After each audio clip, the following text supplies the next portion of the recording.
Class 6 के सभी बच्चों का दिल से स्वागत है. आजच्या क्लासमध्ये आपण मौर्य साम्राज्यानंतर जी राज्य उदयाला आली त्यांच्याबद्दल माहिती घेणार आहोत.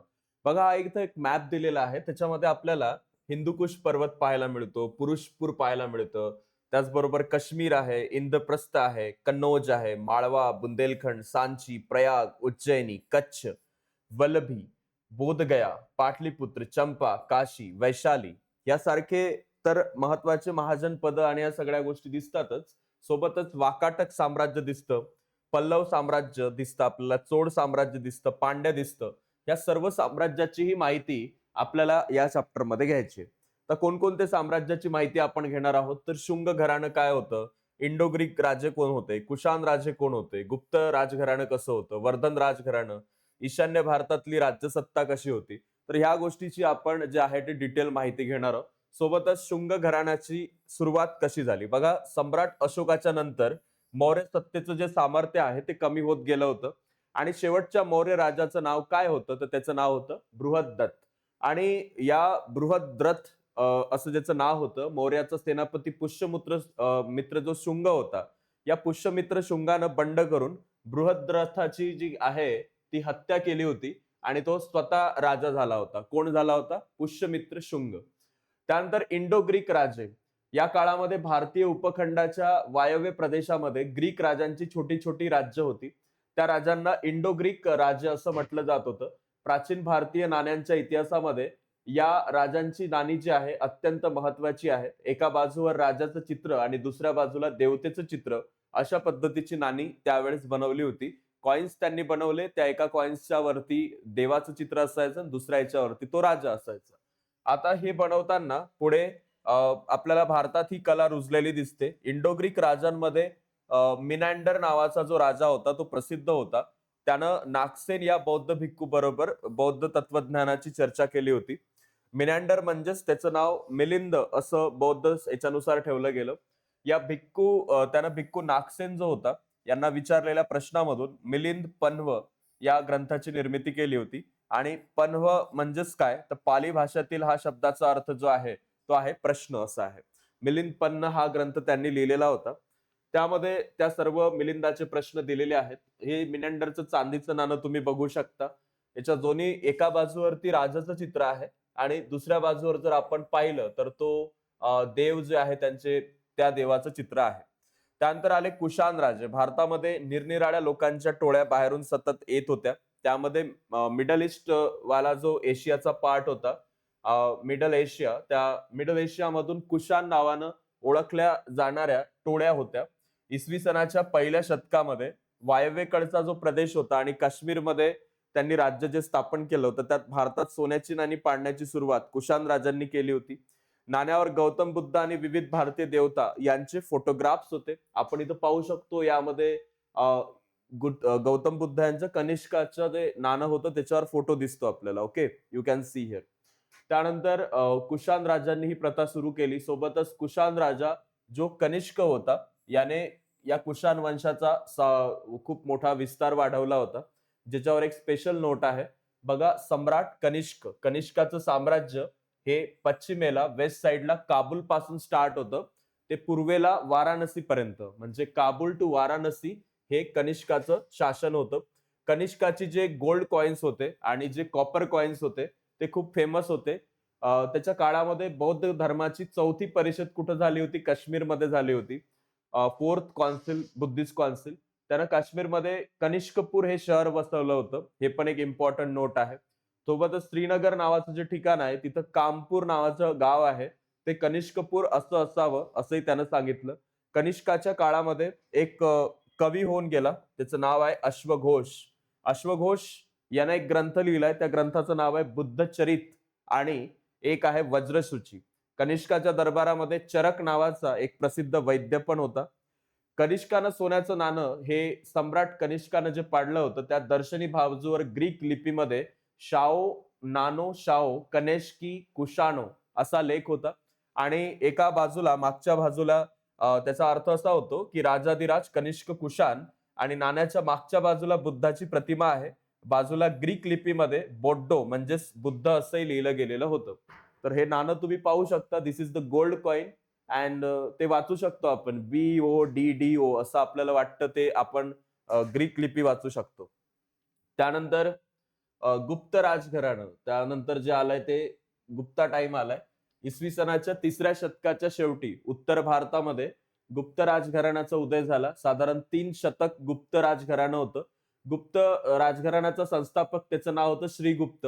समुद्रगुप्त आणि दुसरा चंद्रगुप्त हे गुप्त घराण्यातले महत्वाचे राजे. समुद्रगुप्त, पहिला चंद्रगुप्त या काळामध्ये गुप्ताच्या राज्य विस्ताराची सुरुवात झाली. Samudragupta was the greatest king आणि गुप्त साम्राज्यातला सगळ्यात मोठा राजा जो कोणी होता तो समुद्रगुप्त होता.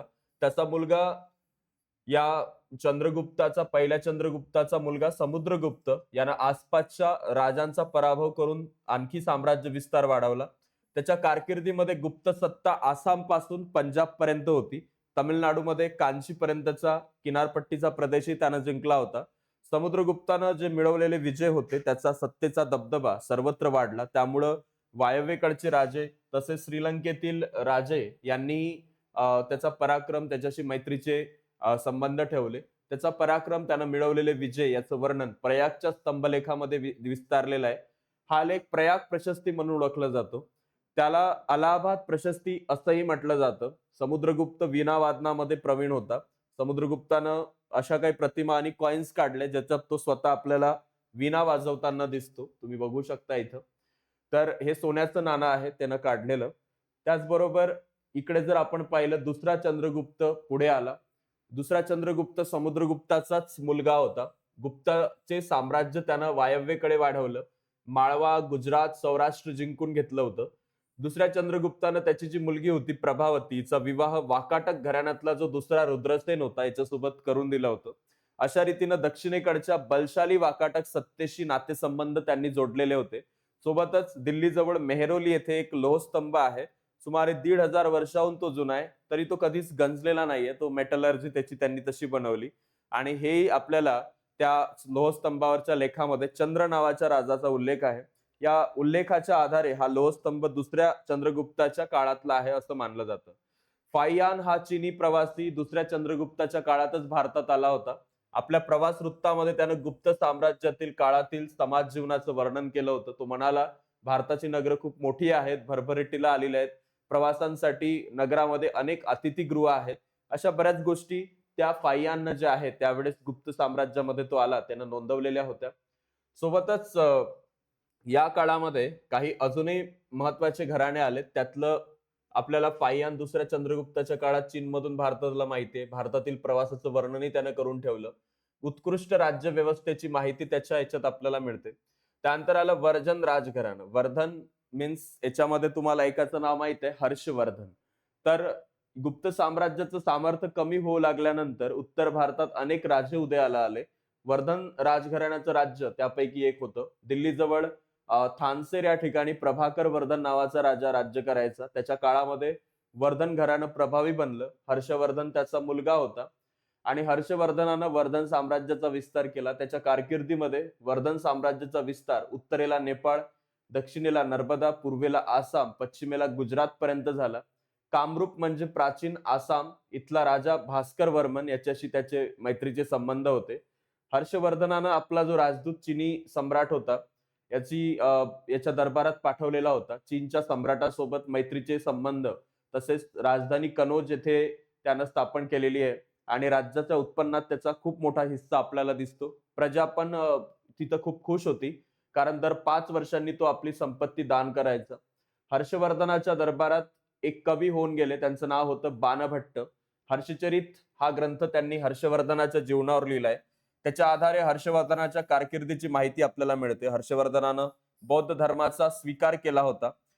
इतर धर्मांनाही आश्रय दिला होता. त्यानं रत्नावली, नागानंद, प्रियदर्शिका अशी 3 नाटकं लिहिली होती आणि त्याच्या काळात युएन शांग हा बौद्ध भिक्खू चीनवरून जो आहे तो भारतात आला होता.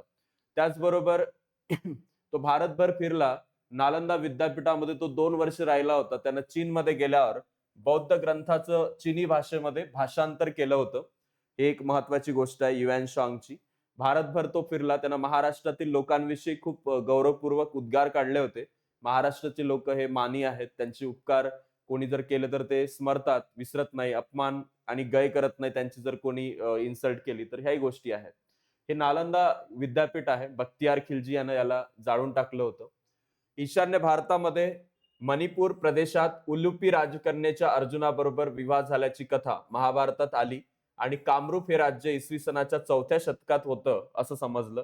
पुष्यवर्मन हा कामरूप राज्याचा संस्थापक होता. समुद्रगुप्ताच्या अलाहाबाद येथील स्तंभलेखामध्ये त्याचा उल्लेख आपल्याला दिसतो. कामरूपच्या राजाचे अनेक कोरीव लेख आपल्याला पाहायला मिळतात.